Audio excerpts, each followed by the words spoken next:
Bismillahirrahmanirrahim. Assalamualaikum warahmatullahi wabarakatuh. Innal Wal- hamdalillah nahmaduhu wa nasta'inu wa nastaghfir wa na'udzu billahi min sururi anfusina wa min sayyiati a'malina may yahdihillahu fala mudhillalah wa may yudlilhu fala hadiyalah. Asyhadu an la ilaha illallah wahdahu la syarika lahu wa asyhadu anna Muhammadan abduhu wa rasuluhu la nabiyya ba'da. Allahumma shalli wa sallim wa barik ala sayyidina Muhammad wa ala ali sayyidina Muhammad. Puji serta syukur yang tak terhingga kembali kita panjatkan kehadirat Allah Subhanahu wa taala atas segala nikmat karunia yang Allah berikan. Kalaulah seandainya seluruh lautan ini dijadikan tinta dan seluruh hutan dijadikan pena ya untuk menuliskan kalimat dan kebesaran Allah, maka kita tidak akan mampu untuk melakukannya walaupun ya kita diberikan beberapa kali lipat dari hal tersebut. Oleh karena itu, ya tidak ada kata lain selain kalimat Alhamdulillah yang kita sampaikan kepada Allah Subhanahu wa taala, di mana hari ini juga kita bisa berjumpa kembali dalam keadaan sehat walafiat. Dan kita doakan semoga saja teman-teman, sahabat sehat yang sudah bergabung dalam acara kita juga dalam kondisi baik-baik saja, dalam kondisi sehat, baik sehat lahir, riah maupun dari sisi batinnya. Hari ini kita berjumpa kembali di Sehat Itu Nikmat dan tema kita adalah melawan diabetes dengan herbal dan rempah. Baik, kita ingin menyapa. Assalamualaikum Ibu Dr. Yanti Maharani sudah berada di ujung sana. Ya, kelihatan udah seger banget itu. Semangat Ustadz, semangat Iya, Rabu pagi karena kita bersilaturahmi kembali. kita bisa memulainya, Dokter ya, Hmm. sesuai dengan jadwal yang sudah kita atur. Baik, silakan Dokter Yanti untuk kita memulainya.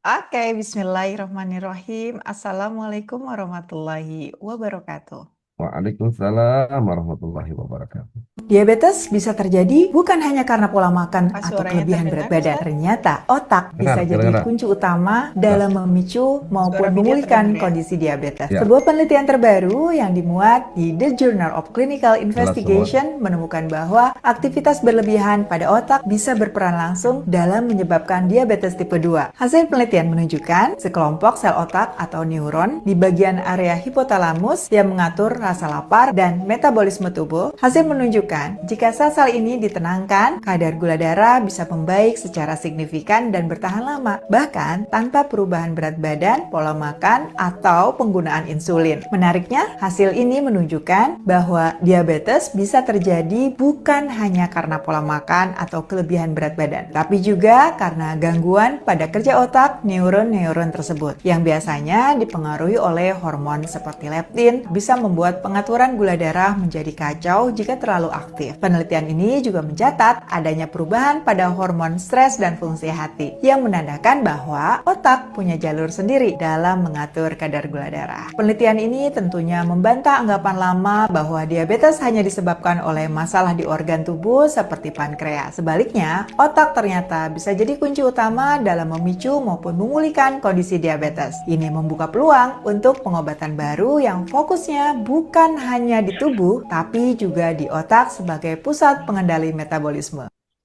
Nah, Bapak Ibu, bahkan sekarang penelitian ya berkembang bahwa ternyata dalam mengendalikan diabetes tidak hanya mengatur makanan, tidak hanya mengatur apa yang kita konsumsi atau obat yang bisa kita minum, tetapi kita harus mengatur otak kita. Kita mengatur, bahkan ya, kita bisa mengatur keseimbangan antara pikiran, spiritual, dan juga kesehatan jasmani kita gitu Bapak Ibu. Tidak bisa berdiri sendiri. Ngomong-ngomong mengenai bagaimana cara mengatasi diabetes. Jadi fokus kita adalah bagaimana kita bisa memperbaiki kualitas hidup kita jasmani, rohani. Setuju? Ya, makanya mudah-mudahan dengan adanya kajian ini gitu ya, pengobatan atau ikhtiar sehat kita tidak hanya melulu membicarakan apa yang harus kita minum, apa obat yang harus kita konsumsi, tetapi kita mengatur semua ritme kehidupan kita, mengatur keseimbangan tubuh, jasmani dan rohani, ya. Pikiran termasuk di dalamnya. Di sini ada yang merasa udah minum obat terus tapi gula darah tetap tinggi, ketik ampun. Ketik ampun. Pernah nggak ngerasa saya udah minum obat dok, tapi gula darah kok tetap tinggi ya? Ada nggak yang relate di sini Bapak Ibu? Ampun, iya. Hmm, banyak ya ternyata ya. Lebih dari dua. Betul-betul ya. Nah, bingung kan? Penyebab gula darah susah turun itu apa? Pola makan dan gaya hidup yang bisa mulai dari rumah seperti apa? Dan herbal-herbal yang membantu memperbaiki metabolisme seperti apa? Insya Allah kita bahas di sini ya. Kita akan bahas bagaimana mengatasi diabetes dengan rempah, dengan herbal yang bisa kita minum dari rumah. Bapak Ibu, kencing manis itu seringkali tidak kita sadari. Tiba-tiba ketika dicek gula darah meningkat ya dari batas normal. Nah, itu merupakan kondisi yang tidak sekonyong-konyong terjadi begitu saja, tetapi akumulasi dari gaya hidup kita yang jor-joran mengkonsumsi manis, mengkonsumsi karbohidrat, dan membiarkan pola hidup yang tidak sehat, dan itu tidak kita sadari. Jadi, buat kita nih yang sekarang gula darahnya masih normal, yuk dijaga. Dijaganya seperti apa? Nanti kita bahas satu-satu ya. Ngomong-ngomong tentang kencing manis, ada beberapa tipe Bapak Ibu. Ada tipe 1, tipe 2, dan tipe lainnya. Contohnya pada kehamilan. Pada tipe 1, yang terjadi adalah ada kerusakan di pabrik yang memproduksi insulin. Insulin bermanfaat untuk menyebarkan gula ke otot kita agar menjadi tenaga, agar menjadi energi. Apa yang terjadi jika insulin tidak memenuhi? Yang terjadi kadar gula darah melonjak tinggi dan itu lama-kelamaan akan menyebabkan diabetes. Nah, pada diabetes mellitus tipe 1 yang terjadi pabriknya Bapak Ibu. Ini biasanya ditandai karena gangguan autoimun atau bawaan dari lahir. Kalau sudah terjadi seperti ini, yang diperlukan hanyalah insulin. Jadi harus mendapat insulin dari luar. Contohnya suntikan insulin seperti ini.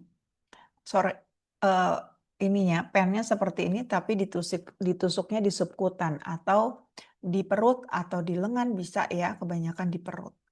Persis seperti ini tusukannya tapi beda. Ini pemeriksaan sel gula darah ya. Nah, diabetes mellitus tipe 1 tidak bisa menggunakan herbal Bapak Ibu ya. Sejauh ini belum ada penelitian yang bisa membantu untuk mengatasi diabetes tipe 1. Karena diabetes tipe 1 ini ketergantungan insulin. Disebabkan karena sel beta pankreasnya memang mengalami kerusakan sehingga tidak memproduksi insulin. Yang bisa diatasi dengan herbal dan gaya hidup sehat tentunya ya, diabetes tipe 2. Diabetes tipe 2 ini terjadi karena adanya resistensi insulin. Jadi insulinnya ada tetapi resisten. Kenapa bisa resisten? Karena seringkali terjadi lonjakan kadar gula darah. Kenapa bisa terjadi lonjakan kadar gula darah? Karena konsumsi gula harian kita melebihi batas normal. Bapak Ibu, sekalian ya, saya kasih kuis. Saya kasih kuis nanti em, mendapat satu botol Tetes Stevia dari saya. Dari Tetes. Bapak Ibu tahu nggak batas harian maksimal konsumsi gula setiap orangnya berapa sendok makan atau berapa gram? Untuk yang sering. Wah, Pak Tiawan Malang. Selamat Pak, dapat satu tetes stevia.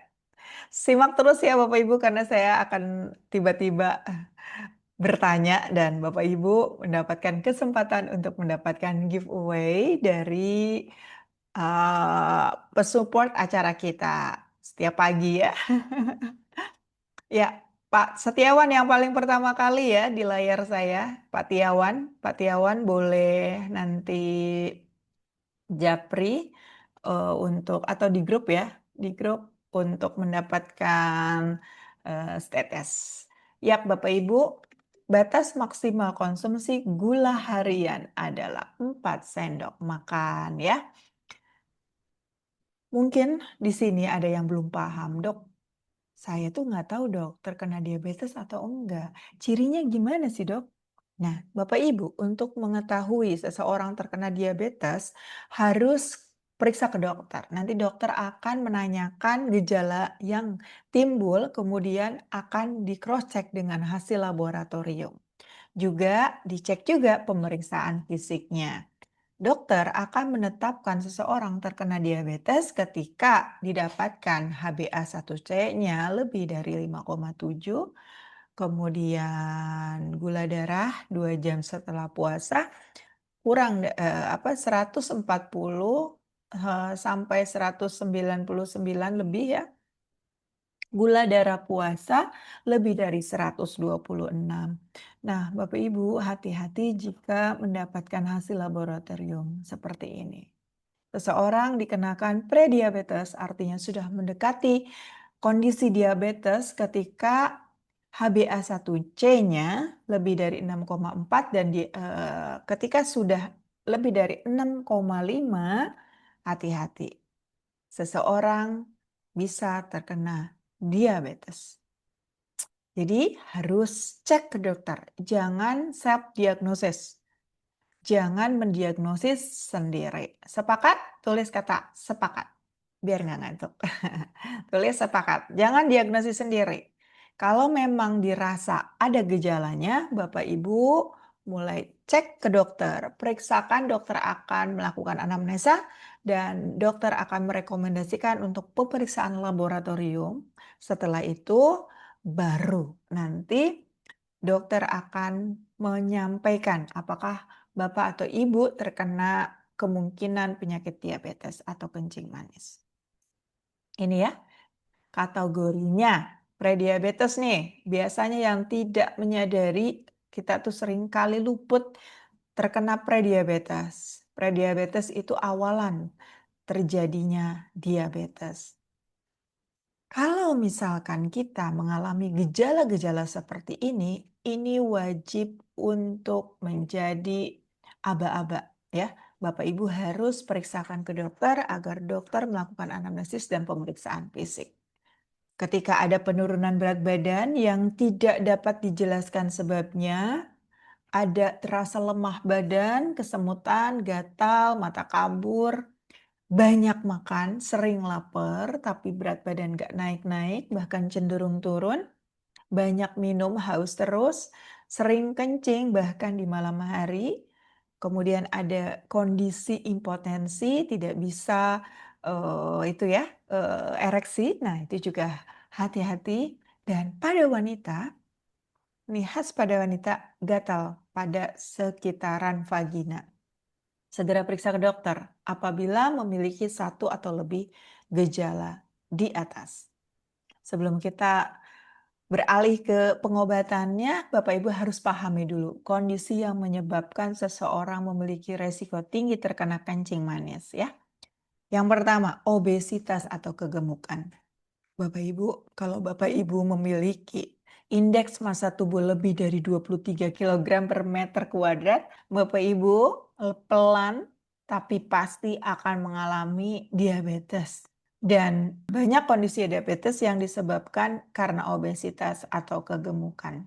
Jadi yang paling mungkin untuk dilakukan sekarang ini dalam pencegahan diabetes adalah mengurangi berat badan jika berat badan kita berlebihan atau overweight. Kemudian yang kedua, punya keturunan kencing manis. Ini harus lebih waspada, harus lebih hati-hati lagi. Yang ketiga, kurangnya aktivitas fisik, mager, males gerak ya. Kemudian tidak olahraga. Saya boleh kasih pertanyaan lagi? Berapa minimal anjuran untuk kita ya berolahraga dari Kementerian Kesehatan maupun dari WHO? Bapak Ibu, Ada yang masih ingat? Berapa? Udah langsung jawab. Bu Izana, Bu Izana. Bu Izana, 30 menit sehari. Boleh, betul. Atau 150 menit dalam seminggu, Bu Dharma. Bukan 150 jam. 150 menit dalam seminggu. Jadi yang pertama kali benar menjawab adalah Bu Izana. Bu Izana, boleh japri saya Bu Izana ya untuk menyampaikan alamatnya. Selamat untuk yang mendapat satu botol Stetes dari Stetes Stevia. Kemudian ada lagi Bapak Ibu, selain kurangnya aktivitas fisik, kondisi yang menyebabkan seorang memiliki resiko tinggi terhadap diabetes, yaitu nih, ibu-ibu biasanya, perempuan yang memiliki riwayat melahirkan bayi dengan berat badan lahir lebih dari 4 kilo. Jadi melahirkan bayi besar, hati-hati, resiko terkena diabetesnya lebih tinggi. Selanjutnya adalah orang yang memiliki riwayat hipertensi. Riwayat hipertensi itu apabila tekanan darahnya lebih dari 120 per lebih dari 80. Jadi apabila sudah terkena hipertensi derajat 1 yaitu lebih dari 140 per 90 harus lebih hati-hati lagi. Prehipertensi di antara 120 sampai 140. Hipertensi derajat 1 140 per 90. Kemudian orang yang mendapatkan terapi ya hipertensi tersebut. Bu Rini, ini efek itu ya, lingkaran ya, terapi untuk tekanan darah tinggi. Obat-obat hipertensi ya. Namanya obat ada efek sampingnya pastinya Bapak Ibu ya. Jadi yang sekarang lagi berobat rutin, upayakan agar semakin turun dosisnya, bukan semakin naik ya. Bapak Ibu bisa kombinasikan dengan herbal untuk mengatasi agar penyakitnya bisa disembuhkan, tetapi obat yang dikonsumsi bisa semakin turun dosisnya. Itu harus dikonsultasikan ya. Jadi jangan ayam-ayam, dok saya udah minum obat ini setiap hari. Nah, bisa jadi Bapak Ibu ya kalau misalkan kita mengkonsumsi obat rutin terus khawatirnya gitu ya ada efek samping yang tubuh kita tidak bisa kelola sehingga alangkah baiknya kalau Bapak Ibu mulai dibantu dengan gaya hidup atau pola hidup yang lebih baik lagi, kemudian ditambahkan dengan bahan-bahan alami yang bisa membantu penyembuhan lebih cepat. Ketika Bapak Ibu ingin melepaskan obat dokter, Bapak Ibu harus konsultasi dengan dokter dan upayakan tetap termonitor atau terevaluasi ya. Bapak Ibu tahu tidak ada tanda yang bisa kita lihat apabila seseorang terkena resiko diabetes. Tanda apa, Dok? Ada warna kehitaman di tengkuk leher. Itu warnanya gelap. Namanya akontosis nigricans, yaitu perubahan warna atau lipatan-lipatan kulit menjadi lebih gelap dan menebal. Itu khas sekali. Itu khas orang yang beresiko terkena diabetes. Sekarang coba lihat orang-orang terdekatnya di rumah. Ada nggak akantosis nigricans? Kalau sendiri nggak bisa kelihatan kecuali bercermin ya. Nah itu adalah salah satu tandanya. Sambil jawab pertanyaan yang di kolom chat ya, khawatir terlewat. Cuka apel bisa membantu mengurangi diabetes? Ya, cuka apel bisa membantu mengurangi lonjakan kadar gula darah. Dan bisa mengurangi atau bisa menormalkan kadar gula darah. Tapi tidak sekonyong-konyong cuma cuka apel doang Bapak Ibu ya. Tapi Bapak Ibu bisa gabungkan untuk menjadi satu pola konsumsi harian. Untuk dikonsumsi sehari-hari. Bukan jadi obat, tetapi jadi upaya kita agar kadar gula darah tetap stabil dan lonjakan gula darah bisa terhindar. Selain akantosis nigricans Bapak Ibu, ada riwayat penyakit jantung dan pembuluh darah.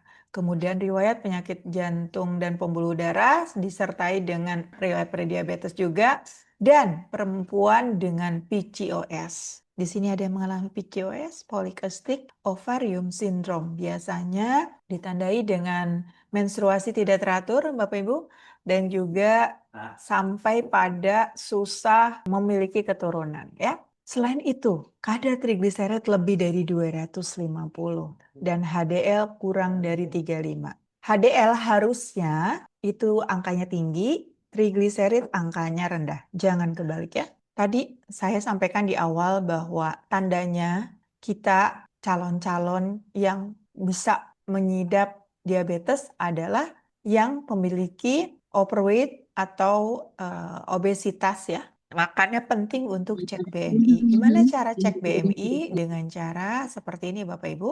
Berat badan dibagi tinggi badan kuadrat. Caranya adalah ketahui berat badannya berapa. Kemudian dibagi tinggi badannya tapi di dalam meter. Contoh, kalau 165 berarti 1,65. Jadi kalau misalkan berat badan ibu 60, dibagi 1,65.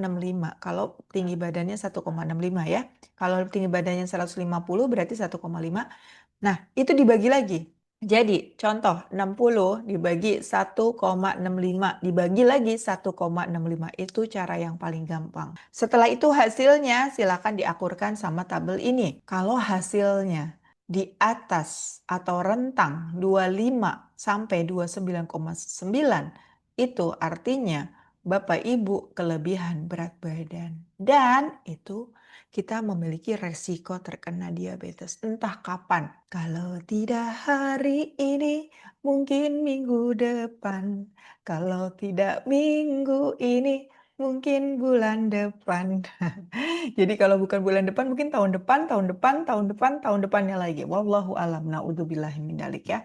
Mudah-mudahan kita terhindar dengan cara kita aware dari sekarang, kita peduli dari sekarang, kita tahu dari sekarang bahwa kelebihan berat badan itu lambat laun akan mengantarkan kita pada kondisi prediabetes sampai diabetes. Ketika ikut webinar setiap minggu, pasti akan disentil lagi, dibahas lagi, diingetin lagi. Itu namanya support group, Bapak Ibu. Yuk kita ciptakan support group. Kita mungkin tidak kenal satu sama lain di sini. Ada yang dari Aceh, ada yang dari Gorontalo, ada yang dari Kolaka, ada yang dari Nusa Tenggara Barat. Tapi di sini kita saling mengingatkan, saling menguatkan untuk yuk hidup sehat, yuk. Karena sehat itu nikmat. Saya ada cerita. Kemarin saya ketemu tante saya. Tante saya ini dulunya obesitas. Meskipun berat badannya nggak berat-berat amat, tapi dibandingkan dengan tinggi badannya, dan sesuai dengan status BMI-nya, beliau ini terkena kelebihan berat badan. Sehingga mengakibatkan aktivitas terganggu, beliau seorang bidan, dan sering sekali mengeluh lututnya sakit, nggak bisa berjalan dengan baik, bahkan ibadah juga ya terganggu. Kemudian beliau bertekad untuk menurunkan berat badannya sampai pada kondisi normal, tanpa diapa-apakan, padahal dulu selalu disuntik untuk mengatasi nyeri lututnya ya. Nah, suntiknya kalau suntik ya biasanya steroid ya kalau untuk lutut. Tahu nggak Bapak Ibu? Sekarang sudah tidak ada keluhan nyeri lutut, bahkan olahraganya luar biasa. Beliau bisa lari 10.000 langkah per hari dalam waktu 1 jam saja tanpa mengeluh nyeri lutut. Jadi itu memiliki pelajaran ya, menyampaikan pelajaran ke kita bahwa ternyata menurunkan berat badan adalah obatnya untuk keluhan nyeri lutut yang disebabkan karena obesitas atau kelebihan berat badan. Atasi kelebihan berat badannya dulu sambil mengupayakan segala sesuatu yang bisa mempercepat untuk mengatasi nyeri lututnya dan juga mengatasi nyerinya dengan bahan-bahan herbal.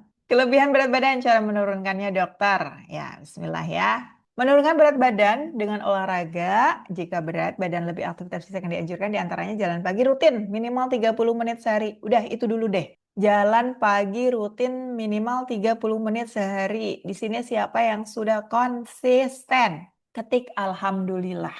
Yang sudah konsisten minimal 30 menit sehari ketik Alhamdulillah. Atau dok saya memilih renang aja dok. Atau bersepeda dok 30 menit. Menyapu halaman dok 30 menit membersihkan rumah.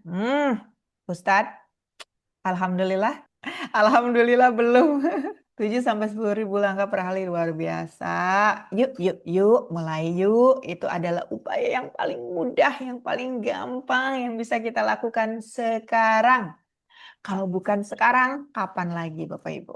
Itu cara yang paling mudah. Kemudian makanan ya.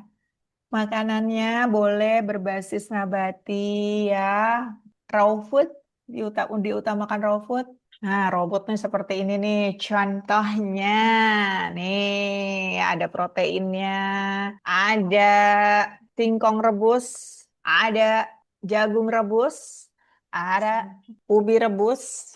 Ini salah satu contoh raw food, Bapak Ibu, yang minim pengolahan, cuma dikukus aja. Siapa di sini yang suka sekali makan yang raw food? Salah satunya adalah kukusan. Kalau alhamdulillah sekarang sudah banyak diminati pola gaya hidup sehat, banyak yang mendukung dengan banyak yang berjualan di pinggir jalan menyediakan makanan-makanan raw food seperti kukusan, ubi-ubian, kukusan yang gampang didapatkan ya. Selain makanan nabati, Bapak Ibu bisa juga penuhi asupan protein hewaninya. Boleh dari ikan ya, boleh dari ayam, boleh dari daging, dan sumber karbohidrat kompleks dari biji-bijian utuh. Nih, biji-bijian seperti ini. Jangan salah, ini sangat baik sekali untuk kesehatan jantung dan pembuluh darah, termasuk kacang-kacangan. Tentunya dalam batas yang wajar. Dokter Yanti, bagaimana cara agar menghindari makanan minuman yang berasa? Karena belum bisa menghindari makanan minuman yang berasa.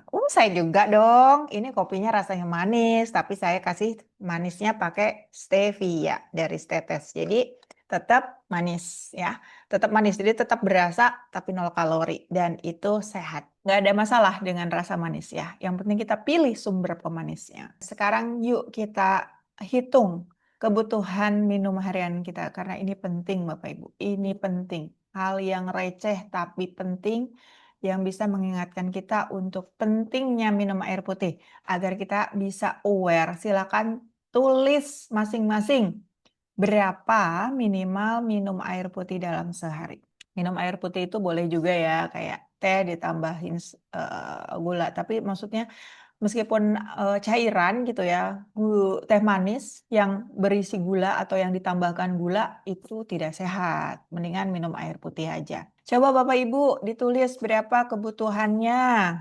Saya biasanya menghitungnya 35 sampai 50 mililiter kali berat badan. Jadi boleh dihitung 35 sampai 50 mililiter per kilogram berat badan. Ini saya hanya mengingatkan ya, hanya mengingatkan. Atau bisa juga sesuai dengan berat badannya.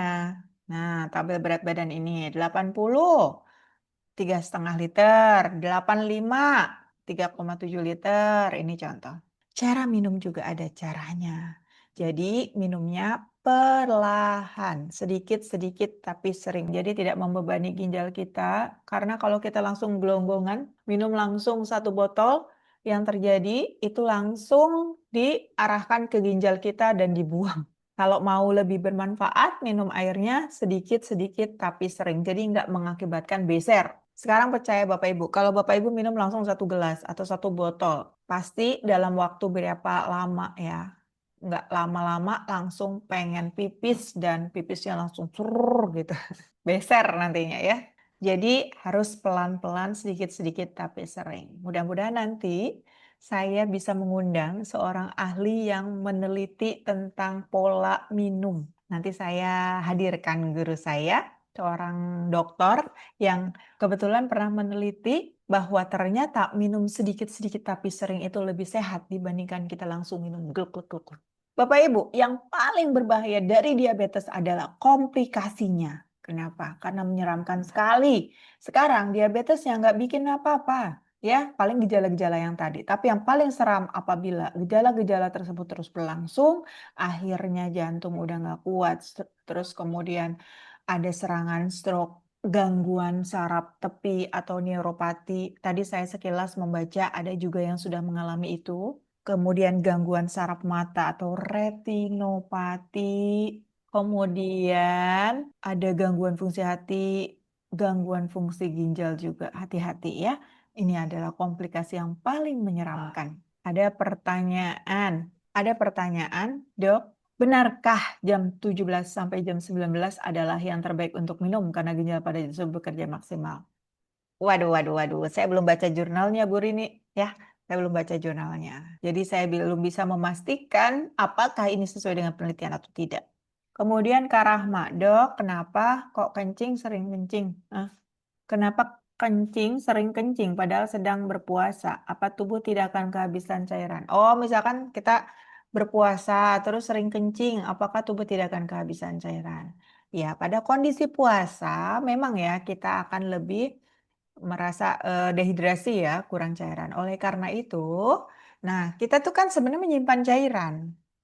Nanti oleh tubuh akan dikeluarkan sedikit demi sedikit pada saat kita puasa. Oleh karenanya, ketika waktu berbuka sampai sahur, usahakan kita rehidrasi sedikit demi sedikit untuk menjaga keseimbangan cairan di tubuh kita. Nah, inilah ya, mungkin ada yang pertanyaan, kenapa sih insulin ini sangat penting ya? Dan tubuh kita sebenarnya punya sistem regulasi sendiri untuk insulin ini. Dan ketika resisten insulin itu cuek sama kita, tubuh kita akan mengalami yang namanya resistensi insulin. Resistensi insulin ini menyebabkan peningkatan asam lemak bebas yang disebut FFA dalam darah.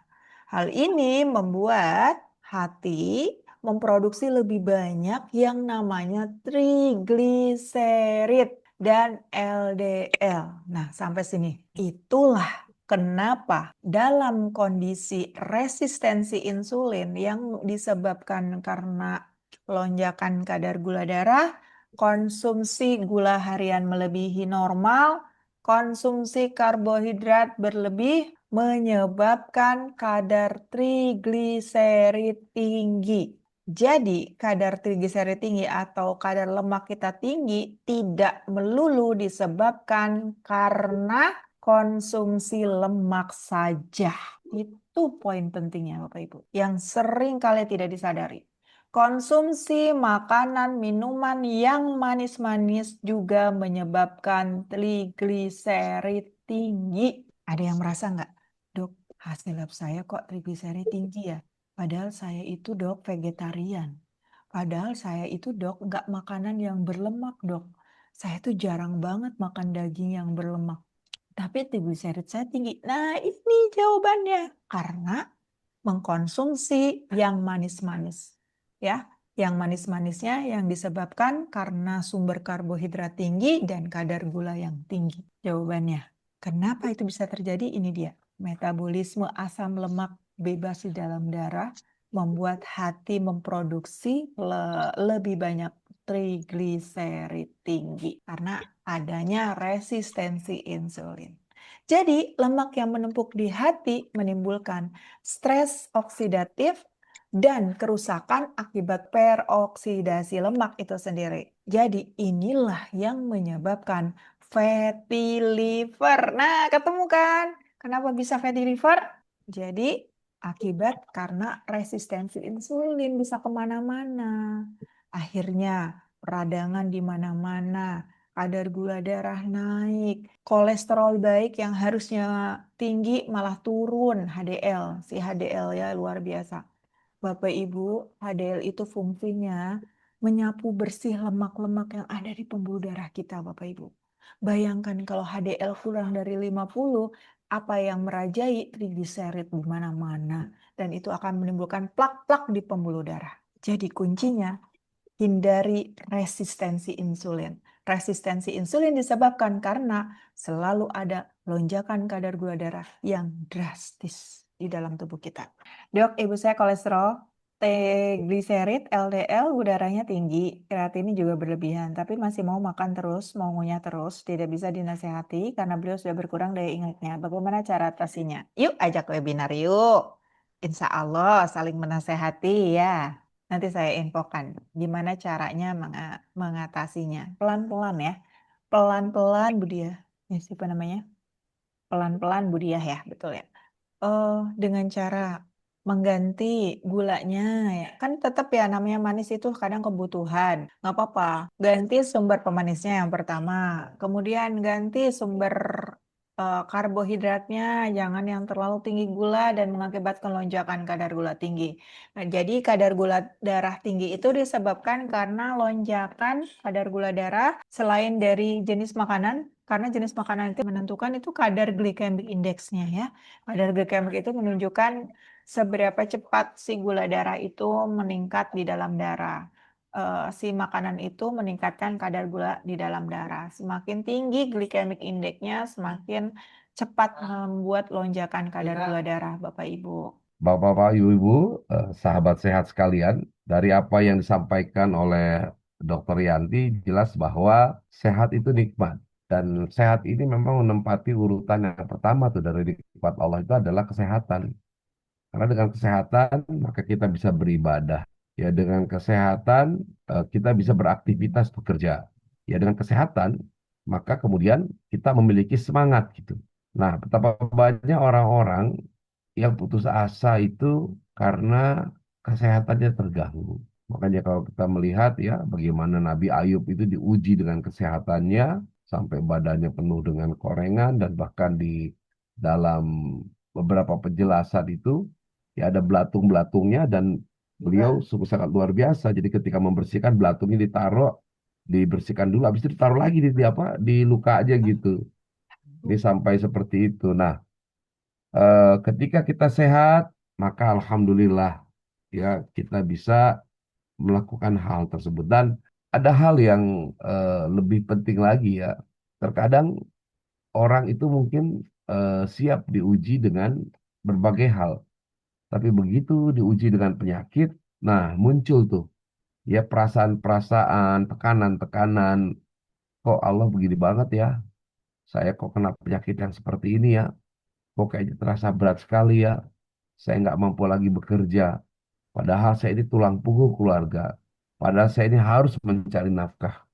Kenapa Allah kok tega banget gitu? Membuat penyakit yang saya ini akhirnya tidak bisa bekerja dengan optimal. Nah itulah kenapa kemudian ya kalau bicara mengenai kesehatan, bahwa sehat itu adalah sebuah kenikmatan. Maka yang harus kita jaga, yang harus kita pelihara. Dan terkadang memang ketika kita sedang sehat, ya kita lupa gitu. Jadi nikmat itu terasa kalau ada sesuatu yang hilang. Contoh kalau kita sariawan, baru kita bisa merasakan nikmatnya makan. Padahal sariawan itu kan sebenarnya kecil banget. Nggak ada itu sariawan segede bola pimpong. Sariawan kecil sekali. Tapi dengan kecil sariawan saja, kita udah ngomongnya susah, makannya susah, ngerasain rasa nikmatnya susah. Nah, di situ baru kita itu merasakan bahwa ya Allah betapa menikmatnya kita ini diberikan kesehatan ya tidak sariawan. Nah, itulah.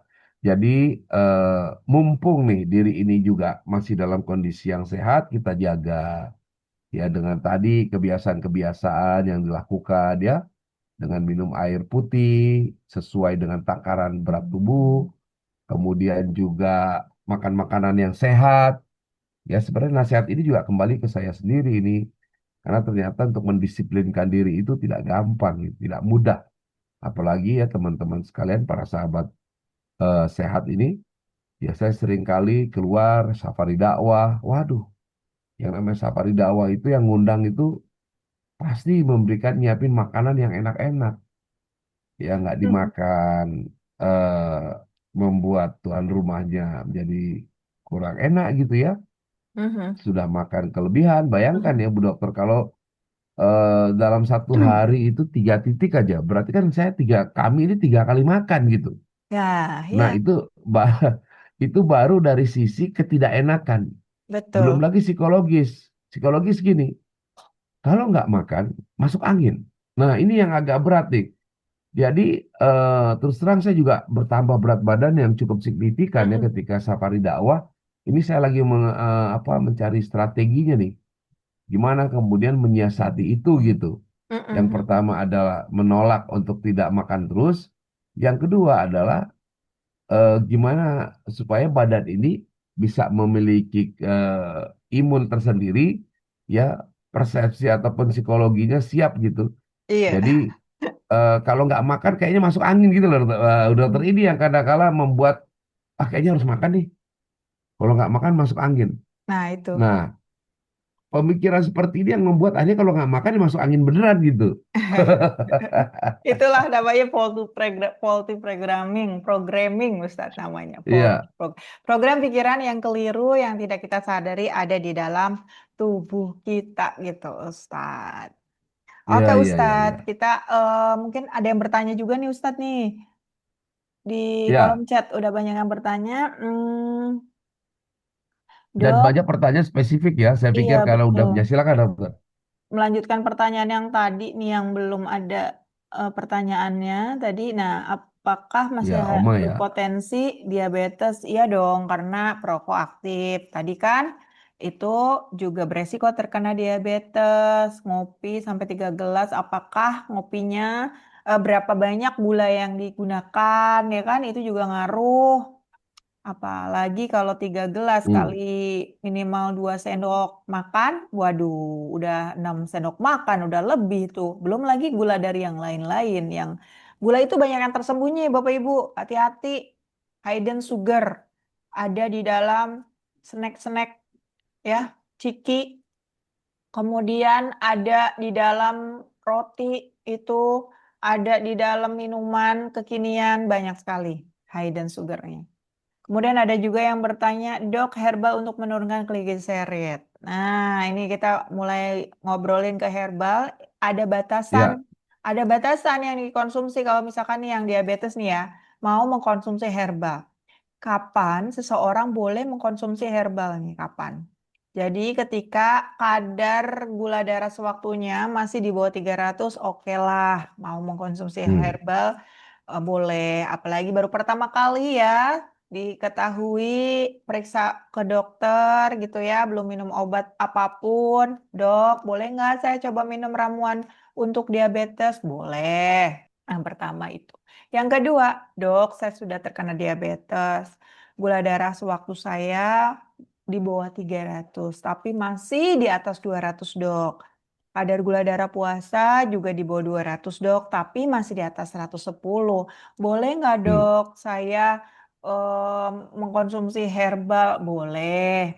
Terus ada juga, dok, saya sudah minum obat diabetes, tapi gula darah saya susah turun, dok. Boleh nggak saya dikombinasikan dengan obat herbal? Boleh. Tapi catatannya yang itu harus dijeda kurang lebih 2 jam, ya.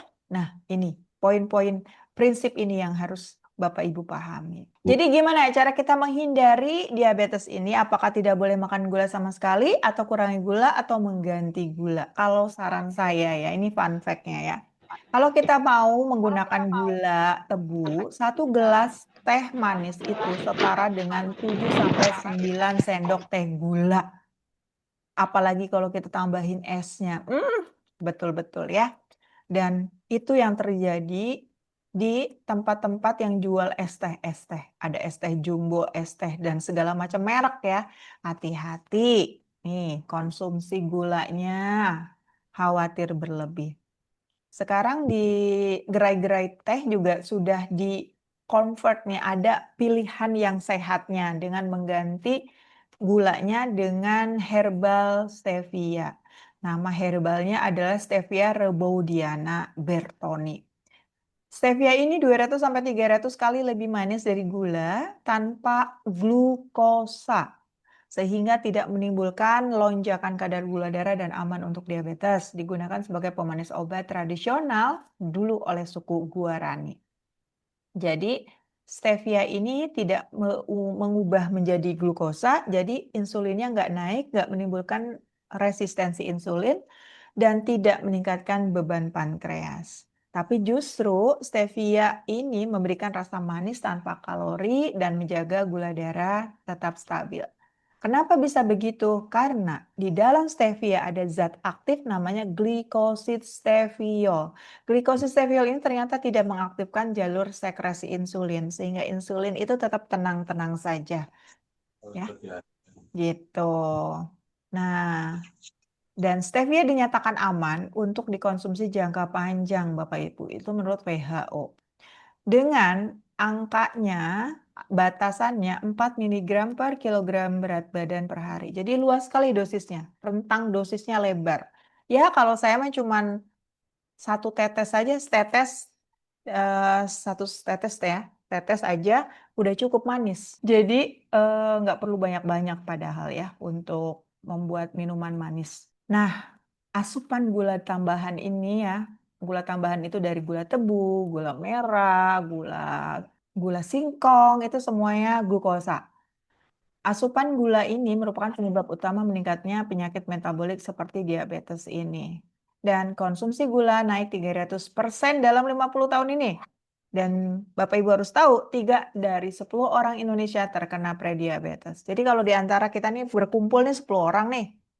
Nih ya, nongkrong 10 orang, 3-nya itu diabetes, prediabetes. Makanya, waduh, saya mah nggak bosan-bosan deh buat mengingatkan diri sendiri dan juga sama-sama ya, untuk bisa terhindar dari kondisi ini. Dan minuman manis inilah penyebab lonjakan gula darah terbesar. Jadi Bapak Ibu bisa menggunakan stevia, herbal pemanis yang aman berdasarkan jurnal penelitian yang saya baca. Gula memang sumber energi utama ya pada penderita diabetes dan tubuh tidak bisa memproses gula dengan normal karena gangguan insulin. Akibatnya apa? Gula darah bisa naik dan merusak organ jika tidak terkontrol.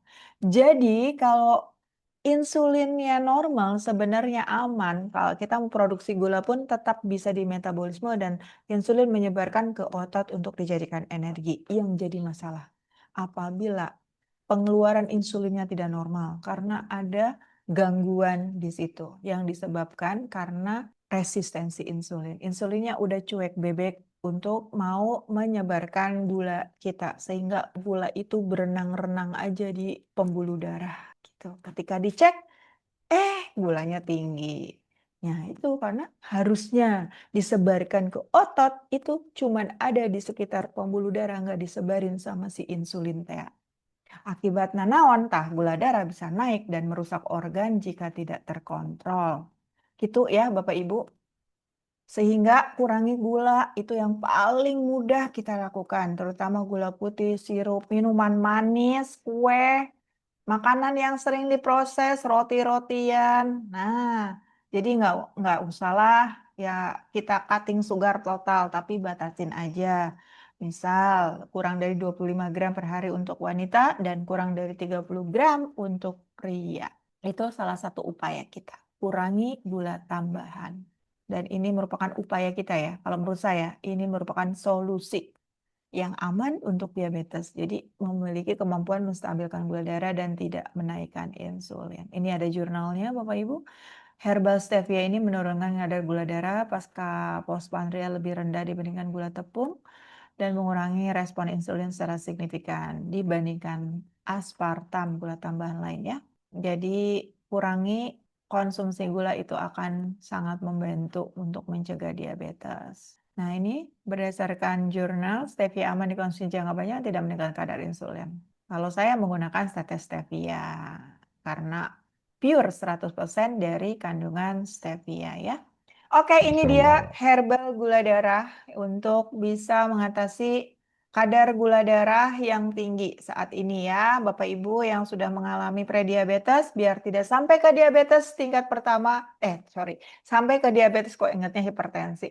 Bisa menggunakan jamu diabetes. Jadi untuk yang prediabetes biar tidak sampai jadi diabetes dan pada orang yang diabetes biar tidak sampai ke komplikasi. Ini dia herbal dan rempah yang bisa digunakan. Yang pertama, daun salam. Daun salam ini Bapak Ibu, ini daun yang sebetulnya daun salam ini bumbu dapur ya, rempah bumbu dapur. Tapi ternyata bisa untuk menormalkan kadar gula darah. Karena di dalam daun salam ada senyawa flavonoid, ada polifenol yang menurunkan kadar gula darah dan Tidak memiliki mendapatkan sifat antihiperglikemik dan menurunkan resiko penyakit diabetes.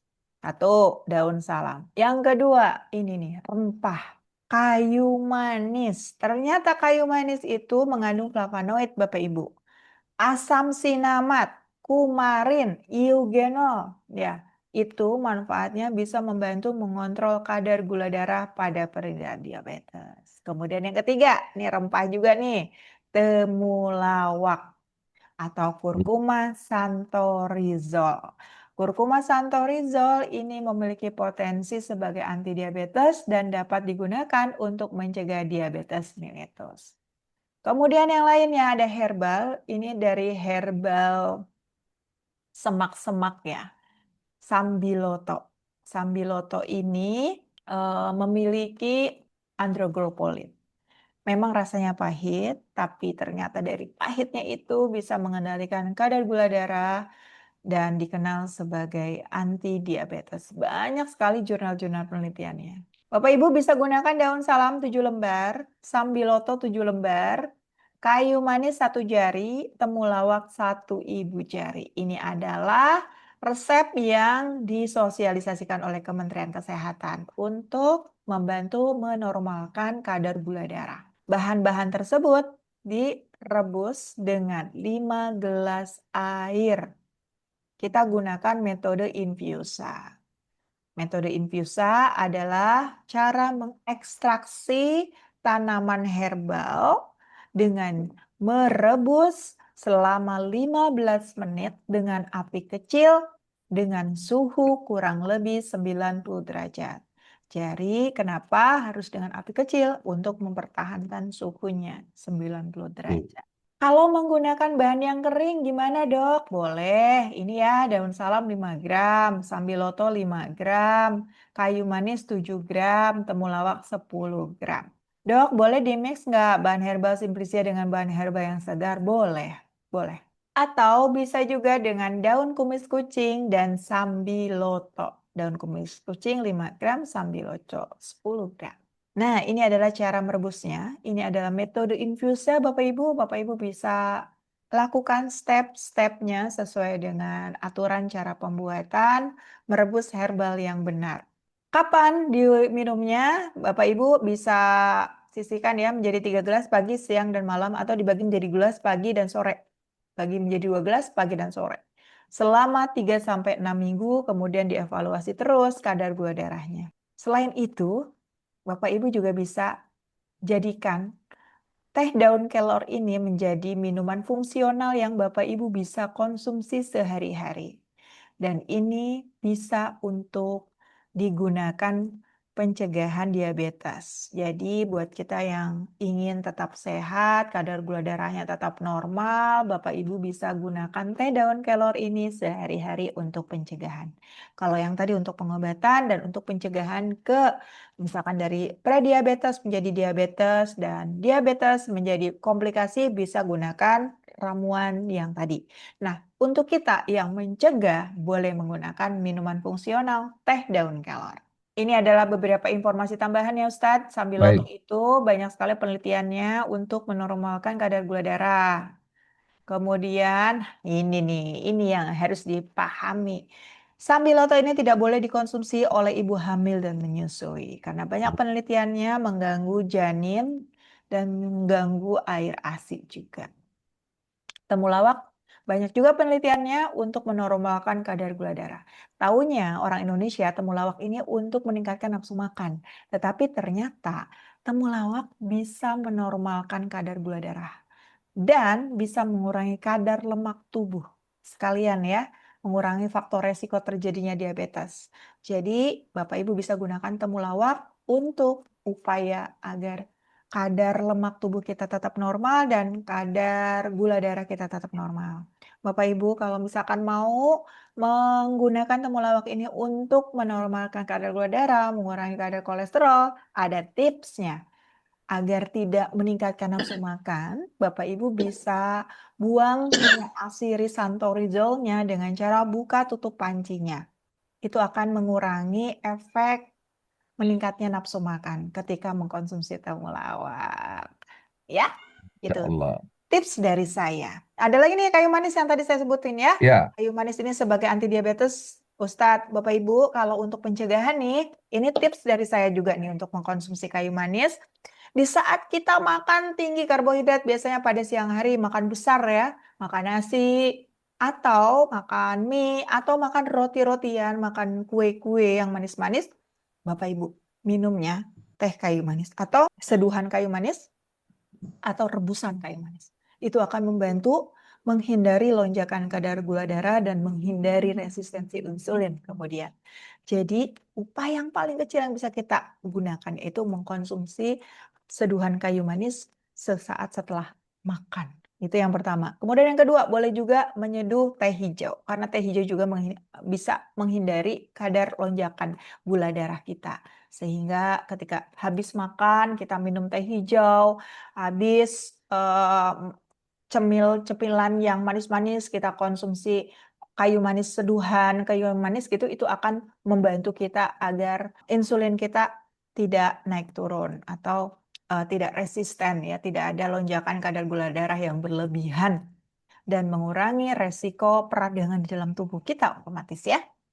Itu adalah tipsnya menggunakan minuman herbal untuk fungsional untuk sehari-hari kita. Nah, daun kelor juga banyak penelitiannya Bapak Ibu memiliki efek menurunkan kadar glukosa dalam darah, kumis kucing juga ya. Nah, kumis kucing Bapak Ibu ada satu herbal yang di dalamnya ada kumis kucing, ekstrak kumis kucingnya. Cuman memang herbal ini sangat bermanfaat sekali untuk memecah batu ginjal karena selain kumis kucing itu menurunkan tekanan darah, menormalkan kadar gula darah, juga ternyata bisa membantu pada batu ginjal ya. Ditambahkan lagi dengan herbal tempuyung, ditambahkan lagi dengan herbal kejibeling, itu biasanya herbal untuk batu ginjal. Nah, di sini ada sediaan ekstrak dari Renapro. Renapro ini bermanfaat untuk mengatasi batu ginjal karena di dalamnya terdapat ekstrak kumis kucing. Jadi kalau misalnya nggak punya kumis kucing di rumah, bisa menggunakan sediaan ekstrak yang sudah ada di pasaran. Nah, Bapak Ibu, tips untuk mengkonsumsi herbal boleh menggunakan ramuan rebusan tadi atau boleh cari sediaan praktis yang sudah ada dalam kapsul. Oke, sebelum saya akhiri di sesi materi saya, selain herbal, selain jamu, selain rempah, tetap harus perhatikan pola hidup sehatnya. Ya, perhatikan pola makannya, pola minumnya, aktivitas fisik yang cukup, dan hindari stres juga penting. Salah satu upaya menghindari stres gimana? Ikut webinar pagi-pagi. Terasa nggak? Itu bisa mereduksi stres ya. Insya Allah dengan cara seperti ini merupakan upaya kita sama saya untuk support group ya Bapak Ibu ya. Jadi Bapak Ibu jangan sampai terlambat ya. Sekarang kita masih punya pilihan untuk tetap bisa menentukan arah kesehatan kita. Hidup sehat itu sebenarnya adalah bentuk rasa syukur dan rasa sayang kita ke diri sendiri karena kita menyadari bahwa ketika kita sehat, hidup terasa nikmat. Yuk, mulai dari Iya. yang sederhana agar kita bisa melangkah hidup menjadi lebih sehat lagi. Nanti materi ini akan saya share di grup kajian sehat ya. Di grup Sehat Itu Nikmat, silakan Bapak Ibu join grup untuk bisa terhubung ya dan bisa mendapatkan materi herbal ini, materi herbal untuk mengatasi diabetes dan juga nanti saya akan berikan bonus ebook mengatasi gula darah. Jadi saya akan sertakan di grup ya Bapak Ibu ya. Saya akan sertakan di grup agar Bapak Ibu bisa download dan bisa mengamalkannya. Boleh di-share sebanyak-banyaknya ya. Semoga bermanfaat dan semoga semua selalu sehat. Nah, Bapak Ibu yang belum join ke Sehat Itu Nikmat Community, silakan scan barcode aja, lebih mudah ya, atau klik tadi link yang saya share, silakan di sana. Iya, boleh. Saya kasih waktu 10 hitungan untuk scan barcode yang belum terhubung di grup agar kita bisa saling mengingatkan dan Bapak Ibu bisa akses di deskripsi grup ya. Akses di deskripsi grup. Iya. Oke, ini juga informasi Bapak Ibu. Kalau Bapak Ibu mencari herbal untuk meluruhkan batu ginjal, batu empedu, batu saluran kemih, mengobati gagal ginjal. Salah satu herbalnya adalah kumis kucing, tempuyung, kejibeling. Nah, itu ada ekstraknya ternyata sekarang dari Renapro ya untuk membantu kesehatan ginjal kita. Terima kasih. Silakan Ustadz. Masya Allah, saya aja bilang Fabi ayyi ala'i rabbikuma tukadziban, maka nikmat Tuhanmu yang mana lagi akan kau dustakan, hai manusia. Jadi apa yang disampaikan oleh Dr. Yanti sungguh luar biasa ya, karena ternyata eh, obat-obatan itu, herbal itu ada di sekeliling kita. Jadi ketika kita merasakan badan kita ini sakit atau badan kita tidak seimbang, ya badan kita terkena hal-hal yang seperti disampaikan tadi ya, berbagai penyakit, maka sebenarnya obat-obat itu Allah sudah siapkan juga ya di sekeliling kita dalam bentuk herbal. Nah, makanya kita bersyukur ya, Ibu Dokter Yanti bisa kemudian menjelaskan ya herbal-herbal yang dapat kita gunakan. Sehat itu nikmat. Terima kasih sudah bergabung ya. Untuk pertanyaan di sini tadi maaf kalau yang terlewat ya. Mudah-mudahan nanti setelah diulangi lagi materinya. Baik teman-teman sekalian, senjata yang ampuh buat kita itu adalah doa. Mungkin kita sebagai manusia sering lupa dan sering mengabaikan atau bahkan hanya berpikir dengan akal kita sendiri. Kita seringkali ketika mendapatkan masalah yang muncul di benak kita adalah kita mencari solusi. Padahal Allah telah membuatkan mekanisme yang sangat indah. Ketika kita punya masalah, kembalikan dulu kepada Allah. Kita seringkali mencari solusi dalam otak kita, dan ketika kita tidak dapat solusinya, baru kita ambil solusi berupa doa. Padahal doa ini adalah ya senjatanya buat kita semua. Membiasakan berdoa, membiasakan diri untuk pasrah kepada Allah adalah hal yang Allah sukai. Semakin banyak kita berdoa, Allah semakin cinta. Berbeda dengan manusia, berdoa itu adalah sebuah permintaan. Kalau kita banyak meminta dengan manusia, maka mungkin manusia akan menolak. Satu kali mungkin iya, dua kali sudah mulai agak ragu, tiga kali bahkan mungkin kita dibiarkan. Tetapi Allah sungguh yang maha pengasih, maha penyayang, maha segalanya. Ketika kita banyak berdoa, justru Allah semakin cinta. Mari kita tutup bersama dengan istighfar. Semoga Allah Subhanahu wa taala mengampuni dosa-dosa kita. Dan dengan terampuni dosa-dosa kita, kita akan lebih enteng dalam menjalankan kehidupan ini dan kita lebih diberkahi oleh Allah Subhanahu wa taala. Astagfirullahaladzim. Astagfirullahaladzim. Astagfirullah Rabbal baraya. Astagfirullah minal khataya. Astagfirullah Rabbal baraya. Astagfirullah minal khataya. Astagfirullahaladzim. Astagfirullahaladzim. Ya Allah, terima kasih atas segala nikmat yang telah Kau berikan kepada kami semua, ya Allah. Nikmat yang terkadang kami lupa, nikmat yang terkadang kami acuhkan, nikmat yang terkadang kami tidak sadari, dari ujung rambut sampai ujung kaki. Ini adalah sebuah nikmat yang Kau berikan, yang tidak pernah terputus. Dan nikmat ini biasanya kami rasakan hilang apabila kami didatangi oleh penyakit sebagai teguran dari Engkau. Padahal ketika Engkau menyampaikan, mendatangkan penyakit kepada diri ini, Engkau ingin menyapa, hai manusia, ingatlah, ada aku, kata Allah. Hai manusia, ingatlah, bahwa aku mengirimkan penyakit ini untuk membuat dirimu kembali kepadaku. Untuk membuat dirimu ingat kepadaku. Hai manusia, aku tidak ingin menyiksamu dengan penyakit. Karena bisa jadi penyakit ini datang karena kelalaian dirimu sendiri. Karena dirimu tidak bisa menjaga keseimbangan dalam kehidupanmu. Tapi yang kau salahkan adalah aku. Yang kau salahkan adalah Tuhanmu. Yang kau salahkan adalah Allah. Kenapa Allah mengirimkan penyakit pada diriku ini? Padahal kita renungi. Dari sekian banyak kehidupan ini. Dari sekian tahun kau sudah hidup. Berapa banyak Allah memberikan nikmat. Berapa banyak Allah memberikan sehat. Namun ketika Allah memberikan penyakit, kau langsung terpuruk dan kau mengutuk Allah. Kau mencaci maki Tuhanmu.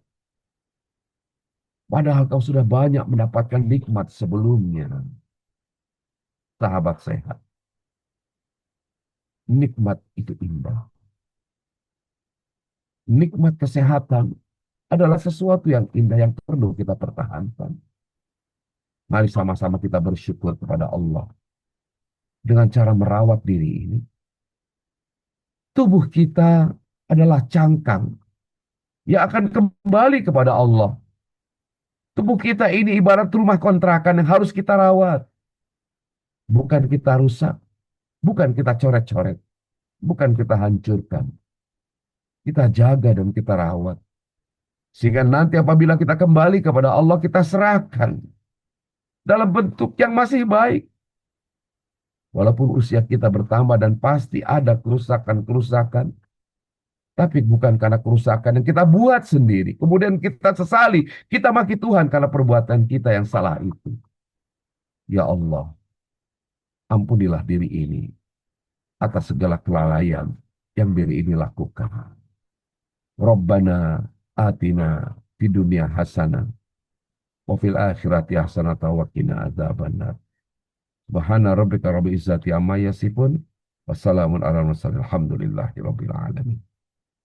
Terima kasih sahabat sehat semuanya. Insya Allah kita akan berjumpa kembali hari Jumat pagi. Dan selamat beraktivitas, selamat bekerja. Insya Allah berkah untuk hari ini.